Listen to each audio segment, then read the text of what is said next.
Awami League BNP জোট হচ্ছে। BNP কি আওয়ামী লীগের ভোটগুলো নিজেদের বাক্সে নিতে চায়? সম্প্রতি বাংলাদেশের মধ্যে একটা কথা, একটা ধারণা, একটা সন্দেহ, একটা চাপা উত্তেজনা উড়ে বেড়াচ্ছে, মানুষের অন্তরে অন্তরে ছড়িয়ে বেড়াচ্ছে। সেটি হচ্ছে যে সম্প্রতি বিএনপির কিছু নেতাকর্মী, বলা যেতে পারে বিএনপির নেতৃবৃন্দ, তারা তারা আওয়ামী লীগের প্রতি তাদের প্রীতি উঠলে উঠছে। আওয়ামী লীগের বিভিন্ন বিষয় নিয়ে, যেগুলো নিয়ে আওয়ামী লীগের আসলে কান্নাকাটি করা দরকার, যেগুলো নিয়ে আওয়ামী লীগের হাই হুতাশ করা দরকার, সেই জিনিসগুলো নিয়ে বিএনপির কিছু নেতৃবৃন্দকে হাই হুতাশ করতে দেখা যাচ্ছে। তারা অনেক আবেগ, তারা অনেক এগুলো নিয়ে অনেক চিন্তাশীল, তাদের অনেক কষ্ট লেগেছে, এরকম অনেক কথাবার্তা তাদেরকে বলতে শোনা যাচ্ছে। তো সঙ্গত কারণেই এজন্য মানুষের মধ্যে একটা ধারণা সৃষ্টি হয়েছে যে এই যে বিএনপি নেতৃবৃন্দ যারা এই কাজগুলো করছে, আওয়ামী লীগের প্রতি আওয়ামী প্রীতি দেখাচ্ছে, এগুলো কেন দেখাচ্ছে, এর কারণটা কি? তো সেই জায়গা থেকে অনেকেই মনে করছেন যে হয়তোবা বিএনপির সেই নেতৃবৃন্দ, তারা অর্থাৎ বিএনপির দলের পক্ষ থেকে একটা ম্যাটিকুলাস প্ল্যান সাজানো হয়েছে আওয়ামী লীগের ভোটগুলোকে তাদের নিজেদের পক্ষে টানার জন্য, তাদের নিজেদের বাক্সে ভরার জন্য। দেখেন, সম্প্রতি আমরা অনেকেই লক্ষ্য করব যে বিএনপির যিনি টকশের মধ্যে আওয়ামী লীগের আমলে খুব একেবারে কাঁপিয়ে ফেলতেন, বিএনপি নেত্রী রুমিন ফারহানা, তিনি আওয়ামী লীগের পাতানো সংসদ সদস্য ছিলেন বটে। তো এই রুমিন ফারহানা সম্প্রতি ৩২ নাম্বার নিয়ে একটা কথা বলেছে, যে ৩২ নাম্বার যেটা হয়েছে সেটা একটা মব তন্ত্র করে ৩২ নাম্বারটা ভাঙা হয়েছে। এখন দেখেন, এই মবের ব্যাপারে উনি যে কথাগুলো বলছেন, আর ৩২ নাম্বার ব্যাপারে ওনার যে প্রীতি, এই প্রীতি দেখার পরে বাংলাদেশের মানুষ প্রশ্ন করছে যে রুমিন ফারহানা বিএনপির একজন নেত্রী হয়ে কিভাবে আওয়ামী লীগের প্রতি এত প্রীতি দেখাচ্ছে। দেখেন, এই কথাটা যখন রুমিন ফারহানা বলেছেন, এরপরে রুমিন ফারহানার প্রতি অনেক প্রশ্ন এসছে। প্রথম প্রশ্ন হচ্ছে যে এই ৩২ নম্বর ভাঙাটাকে ওনারা, বা বিশেষ করে রুমিন ফারহানা মব বলছেন। এখন এখানে আরেকটা প্রশ্ন হতে পারে যে রুমিন ফারহানার কথাটা কি বিএনপির কথা কিনা। দেখেন, আসুকুত আলামাতুর রেজা, যে চুপ থাকা হলো সম্মতির আলামত। রুমিন ফারহানা যে কথাটা বলেছেন, বিএনপির কোন নেতা কি বা বিএনপির সর্বোচ্চ জায়গা থেকে গিয়ে এই কথাটার প্রতিবাদে, বা এই কথাটা একান্ত রুমিন ফারহানার ব্যক্তিগত কথা, এরকম কোন বিবৃতি কি এসছে? কোন নেতা কি এ ধরনের কথা বলেছেন? বলেননি। তার মানে কি বিএনপি ওনার কথাটাকে সমর্থন করছে, অর্থাৎ রুমিন ফারহানা যে এই ৩২ নম্বরের এই ঘটনাটাকে যে মব বলছেন, এটাকে বিএনপি সমর্থন করে, মৌন সমর্থন দিয়েছে। এটা তো এটাই বোঝা যায়। তার মানে কথাটা রুমিন ফারহানার একার নয়, এটা বিএনপির কথা। তো বিএনপি এখন যে এটাকে মব বলছে, বা এটা যারা করেছে এদেরকে একটা ব্লেম দেওয়ার চেষ্টা করছে, যখন এই কাজটা হয়েছে তখন বিএনপির পক্ষ থেকে কোনো বিবৃতি এসেছিল? বিএনপি দলীয় ভাবে একটা বিবৃতি দিত যে এই কাজটা করাতে তারা অসন্তুষ্ট হয়েছে, এই কাজটা করা ঠিক হয়নি, এরকম কোনো বিবৃতি কিন্তু তাদের পক্ষ থেকে আসে নাই। এটা হচ্ছে প্রথম প্রশ্ন তাদের প্রতি মানুষের। দ্বিতীয়ত, অনেকে প্রশ্ন করছেন যে দেখেন, ওই দিন জনাব ইশরাক হোসেন একটা ফেসবুক পোস্ট করেছিলেন যে ওই বুলডোজার বিলম্ব হওয়ার কারণে, এরকম একটা পোস্ট উনি করেছিলেন। অর্থাৎ অনেকেই মনে করছেন, বা এটা অনেকেই যারা তখন ওখানে ছিলেন, যদি আমরা ছিলাম না, যারা ওখানে এই কাজটা করেছিলেন, তারা অনেকের সাথেই কথা বললে এমনটা বলে যে এটার মধ্যে জনাব ইশরাক হোসেনের হাত রয়েছে। জনাব ইশরাক হোসেন প্রত্যক্ষ সহযোগিতা করেছেন। সম্প্রতি একটা টকশে দেখলাম, ইনকিলাব মঞ্চের হাদি ভাই, তিনি বলছেন যে ইশরাক হোসেন তো এটার মধ্যে সহযোগিতা করেছে, ইশরাক হোসেন তো বিএনপির লোক। আর সেখানে ছাত্র দলের পরিচিত অনেক কর্মীদেরকে মিছিল নিয়ে যোগদান করতে দেখা গিয়েছে। তাহলে একদিক থেকে তাদের দলের লোকজন এখানে এটার করার জন্য সহযোগিতা করেছে, অন্যদিকে তারাই আবার এখন এটা করার কয়েক মাস পরে এসে বলছে যে এটা মব হয়েছে, এটা মবতন্ত্র। তাহলে এটা স্ববিরোধিতা কিংবা দ্বিচারিতা নয় কি? এরকম অনেক প্রশ্ন রুমিন ফারহানার এই কথাটার ব্যাপারে জনগণের মধ্যে এসছে, এবং জনগণের কাছ থেকে এই প্রশ্নটা তাদেরকে সম্মুখীন হতে হচ্ছে। কিন্তু এখানে এই ব্যাপারে তাদের কোনো উত্তর নেই, কেউ কিন্তু এই ব্যাপারে কোনো উত্তর দিচ্ছে না, শুধু ওই বিষয়টাকে মব বলে এটা চালিয়ে দেওয়ার একটা চেষ্টা করছে। অন্যদিকে বিএনপির আরেক নেতা, যিনি নিজেকে বিএনপির প্রভাবশালী নেতা হিসেবে দাবি করেন, তাছাড়া তিনি বিএনপি চেয়ারপারসন বেগম খালেদা জিয়ার উপদেষ্টাও বটে, জনাব অ্যাডভোকেট ফজলুর রহমান সাহেব। এই লোকটাকে নিয়ে আমি আগে আমার একটা ভিডিওতে কথা বলেছি। উনি একটা চরম ইসলাম বিদ্বেষী একটা মানুষ। ইসলাম বিদ্বেষী এই জন্যই বলছি, উনি ইসলামটা কি জিনিস সেটা বুঝেনি না। উনি ইসলামের উপর দিয়ে সবকিছুর উপর দিয়ে উনি ওনার যে ব্যক্তিগত যেটা উনি বুঝেন, ওনার যে নীতি আদর্শ, সেটাকে উনি গুরুত্ব দেন। তো যাই হোক, ওনাকে নিয়ে এখন কথা বলার সময়ও নেই। যাই হোক, এই লোকটাও কিন্তু এই বিষয়গুলো নিয়ে বঙ্গবন্ধুর প্রীতি দেখাচ্ছে। সম্প্রতি দেখেন একটা প্রোগ্রামের মধ্যেও দিন দেখলাম উনি বক্তব্য দিচ্ছেন, পিছ থেকে জয় বাংলা জয় বঙ্গবন্ধু স্লোগান দিচ্ছেন, উনি কিছুই বলছেন না। উনি যদি বিএনপি করে থাকেন তাহলে তো উনি জয় বাংলা স্লোগানটাকে সমর্থন করার কথা না। এতটুকু বুঝ কি ওনার নাই? এতটুকু পার্থক্য কি উনি করতে পারেন না? জয় বাংলা আর বাংলাদেশ জিন্দাবাদের মধ্যে পার্থক্যটা কি? জয় বাংলা তো একটা বিভাজনের একটা স্লোগান, একটা আধিপত্যবাদী স্লোগান, আর বাংলাদেশ জিন্দাবাদ হচ্ছে একটা ঐক্যের স্লোগান। এই দুইটা জিনিসের মধ্যে উনি পার্থক্য যদি না করতে পারেন তাহলে কে বলেছে ওনাকে বিএনপি করতে? উনি ওনার আগের যে দল, ওনার নারী পোতা যে দলে আওয়ামী লীগ, উনি আওয়ামী লীগই করতেন।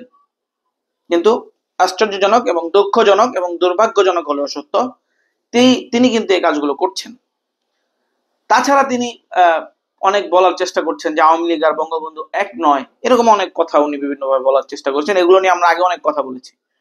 বঙ্গবন্ধু আওয়ামী লীগের বাইরে নয়, আর আওয়ামী লীগ বঙ্গবন্ধু থেকে আলাদা নয়, এগুলো সব একই। বঙ্গবন্ধুর থিওরি একেবারে আপডেট ভার্সন করে তার কন্যা শেখ হাসিনা বাংলাদেশে প্রয়োগ করেছেন। বঙ্গবন্ধু বাকশাল করেছেন। আপনি যদি বঙ্গবন্ধুকে নিয়ে যদি বিতর্ক না করেন, ব্যক্তি বঙ্গবন্ধুকে নিয়ে যদি আপনি বিতর্কের জায়গাটা না রাখতে চান, তাহলে তো আপনাকে বাকশাল মেনে নিতে হয়। তাহলে আপনি গণতান্ত্রিক দেশের একজন গণতান্ত্রিক নাগরিক হিসাবে নিজেকে কিভাবে দাবি করেন? এটা কি কোনো সুযোগ রয়েছে? সুযোগ কিন্তু নাই। আপনি বঙ্গবন্ধুকে যদি স্বীকার করেন তাহলে বাকশালকে আপনার স্বীকারোক্তি দিতে হবে, বাকশালকে আপনার বৈধতা দিতে হবে। যদি আপনি বিএনপি, এটা যদি আওয়ামী লীগ করতো, আওয়ামী লীগের কোনো লোক করতো, মেনে নেওয়া যায়, তারা তাদের দলের নেতাকে নিয়ে নাচানাচি হুড়াহুড়ি পারাপারি করতেই পারে। কিন্তু বিএনপির একজন লোক, যিনি কিনা বিএনপি চেয়ারপারসন দেশনেত্রী বেগম খালেদা জিয়ার উপদেষ্টার দায়িত্ব পালন করেছেন, এই লোকটি এখানে এসে মুজিব বন্দনা করছেন, এর চেয়ে দুর্ভাগ্যজনক তো কিছু হতে পারে না। তো যাই হোক, তারা এই কাজগুলো করছে। এগুলো তারা কেন করছে, এরকম একটা প্রশ্ন সঙ্গত কারণেই মানুষের দিলের মধ্যে এসছে, এবং মানুষ এর উত্তর খুঁজে বের করেছে কি, তারা আওয়ামী লীগের ভোট গুলো নেওয়ার জন্যই মূলত একটা মেটিকুলাস প্ল্যানের অংশ হিসেবে এই কাজগুলো করছে। এটাই হচ্ছে এখানে জনগণের সন্দেহের জায়গা। জনগণ এটাই ধারণা করছেন যে তারা এই কাজটা এজন্যই করছেন। এখন প্রশ্ন হচ্ছে, তারা এই কাজটা করে কি সফল হবেন, বা আওয়ামী লীগের ভোটগুলো কি তারা নিজেদের বাক্সে নিতে পারবেন? এই উত্তরটা আসলে দেওয়া মুশকিল। তবে যতটুকু ধারণা করছি, তারা এটার মধ্যে সফল হবেন না। ধরেন সফল হয়েও গেল, তাতেও তাদের ক্ষতি আছে। আর আমি আমার ব্যক্তিগত জায়গা থেকে তো মনে করি যে তারা সফল হবে না। এখন আসি, তারা যদি সফল হয় তাহলে কিভাবে ক্ষতি? দেখেন, তারা মুজিব বন্দনা করে, ৩২ নাম্বার বন্দনা করে তারা আওয়ামী লীগের কিছু ভোট নিজেদের বাক্সে পুড়তে পারলো, কিন্তু এর দ্বারা যে ক্ষতিটা হচ্ছে, তাদের নিজেদের ভোট কমে যাচ্ছে। ধরেন কথার কথা, আপনার কাছে একটা বোতল আছে, 2 লিটারের বোতল। এই বোতলটা আপনাকে ভরতে হবে। এই বোতলের মধ্যে অলরেডি 1 লিটার বা 1.5 লিটার পানি আছে। এখন আপনি করলেন কি, বোতলের নিচ দিয়ে একটা ছিদ্র করে দিলেন, ওপর দিয়ে আবার পানি ভরছেন। তাহলে কি, আপনি ওপর দিয়ে যে পানিটা ভরবেন, সেই ভরার কারণে আপনার নিচের যে পানিগুলো আগে ছিল, সেই পানিগুলো কিন্তু ওই ছিদ্র দিয়ে বেরিয়ে যাবে। বিএনপির অবস্থাটা ঠিক এরকম হতে পারে। এই যে আওয়ামী বন্দনা করে বিএনপির যে ভোট ব্যাংক বর্তমানে আছে বাংলাদেশে, তাদের নিজস্ব ভোট, ওই ভোট ব্যাংকের মধ্যে একটা ছিদ্র করে দেওয়া হলো, যার কারণে তাদের ভোট ব্যাংকে যে ভোট বেরিয়ে যাবে। এখন উপর দিয়ে যদি আওয়ামী লীগের ভোটগুলো ঢুকেও, তাহলে ওই ছিদ্র দিয়ে তাদেরটা এবং আওয়ামী লীগের সবগুলো একসাথে বেরিয়ে যাবে। যোগ বিয়োগ করলে বিএনপির খাতায় বিয়োগ ফলটাই নামবে, যোগ ফল কখনো নামবে না। এই পদ্ধতি যেটা বিএনপি অবলম্বন করছে, যেটা জনগণ ধারণা করছেন, এই পদ্ধতিতে যদি তারা সফল হয় তাহলে তাদের পরিণতি হবে এটা। কিন্তু আমি ব্যক্তিগতভাবে মনে করি তারা সফল হবে না। কেন সফল হবে না? দেখেন, একদিক থেকে আপনি টকশে বা বিভিন্ন সমাবেশে মুজিব বন্দনা করছেন, অন্য দিক থেকে আপনি যদি দেখেন সামাজিকভাবে আওয়ামী লীগের কর্মীগুলো বাংলাদেশের মধ্যে তারা কিন্তু ঠিকঠাক মতো ঘরে থাকতে পারছে না। দেখেন, যারা অপরাধী আছে তারা কিন্তু অপরাধের শাস্তি পাবে বা অপরাধের ফল তারা ভোগ করবে, এটা তো অবশ্যই। কিন্তু নিরীহ অনেক আওয়ামী লীগ কর্মী আছে যারা শুধু আওয়ামী লীগ করার কারণে এখন ঘরে থাকতে পারছে না, নানান রকম জুলুমের শিকার হচ্ছে। এগুলো কেন হচ্ছে জানেন? এগুলো কারা করছে জানেন? একটা দলের লোকেরা করছে। কোন দল আপনারা বুঝতেই পারছেন।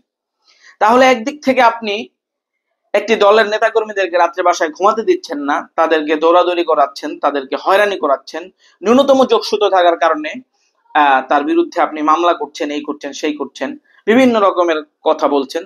কি দোষ? তারা আওয়ামী লীগ করেছে। আওয়ামী লীগ কারা?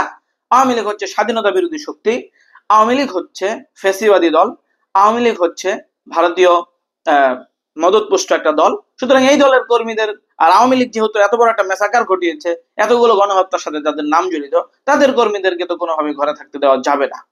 আপনার কর্মকাণ্ড বলে আপনি এই নীতির লোক, কিন্তু আপনার কথা বলে আপনি আওয়ামী বন্দনার লোক, আপনি আওয়ামী লীগের ভোটগুলো চাচ্ছেন। তাহলে এখানে তো স্ববিরোধিতা হয়ে গেল। আপনি যেটা বলছেন একটা, করছেন আরেকটা। তাহলে কথা কাজে মিল না থাকলে আসল কাজটা এখানে কিভাবে উদ্ধার হবে? কিভাবে আপনি আওয়ামী লীগের ভোটগুলো আপনার বাক্সে যে আসবে এটা ধারণা করা যেতে পারে? এর কোনো সুযোগ আছে কি? আমার মাথায় তো অন্তত পক্ষে এগুলো ধরে না। আর আমি যাদের সাথে এই ব্যাপারগুলো নিয়ে ডিসকাস করেছি, তারা এই ব্যাপারে একটাই কথা বলেছে যে না, এই ব্যাপারে যারা এটা যে প্ল্যানটা সাজানো হয়েছে আওয়ামী লীগের ভোটগুলো টানার জন্য, মুজিব বন্দনার যে প্ল্যান বা 32 নম্বর বন্দনার যে প্ল্যান, এই প্ল্যানগুলো সাকসেস হবে না, এটা একেবারেই বিফলে যাবে। সার কথা হচ্ছে এই যে রাজনীতিতে শেষ বলতে আসলে কিছু নাই, রাজনীতিতে আশ্চর্য বলতে কিছু নাই। কোন সময় কোন দল কার সাথে গিয়ে মিলে, কোন জায়গায় কি করে দেয়, কার ভুটু কে করে, কার ভোট কে কোন জায়গায় কেমনে দেয়, এগুলো আসলে বলা যায় না। রাজনীতি খুব জটিল একটা বিষয় এবং এটা খুব পিচ্ছিল একটা পথ। এই পথে যে কোনো সময় যে কোনো কিছু হওয়ার সম্ভাবনা থাকে। অতএব সেই জায়গা থেকে যদি আগামীতে এ ধরনের কোনো কিছু আমরা দেখি যে একটা সময় যারা জন্মগতভাবে একটা দল আর একটা দলের বিরোধী, সেই দুইটা দল এক হয়ে এক বাক্সে ভোট দেওয়ার চেষ্টা করছে, বা একটা দল আর একটা দলের মনোরঞ্জনের চেষ্টা করছে, তাদের ভোটগুলো কালেকশন করে নিজেদের পাত্রে ভরার চেষ্টা করছে, এই দৃশ্যমান এই মানে চেষ্টাগুলো, প্রচেষ্টাগুলো, এগুলো যদি আমরা দেখি, তাহলে খুব আশ্চর্য হওয়ার কিছু নাই, কারণ এগুলো রাজনীতিতে খুব স্বাভাবিক একটা বিষয়। যাই হোক, আল্লাহ তাআলা আমাদের সকলকে সঠিক সময় সঠিক কাজটি আঞ্জাম দেওয়ার তৌফিক দান করুক। সর্বোপরি দেশ যে কাজটাগুলো উপকৃত হবে এমন কাজগুলোই করার তৌফিক দান করুক। দেশের ক্ষতি এমন সকল কাজ থেকে আল্লাহ তাআলা আমাদেরকে বিরত থাকার তৌফিক দান করুক। আমিন ইয়া রাব্বাল আলামিন।